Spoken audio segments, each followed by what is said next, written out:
கனவா இல்லை காற்றா, கனவா நீ காற்றா,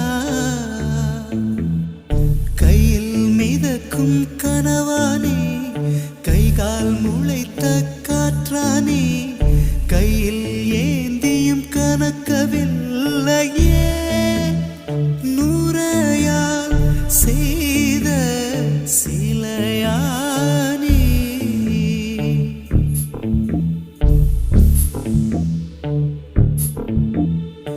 இப்படி உன்னை ஏந்திக் கொண்டு இந்திரலோகம் போய்விடவா, இடையில் கொஞ்சம்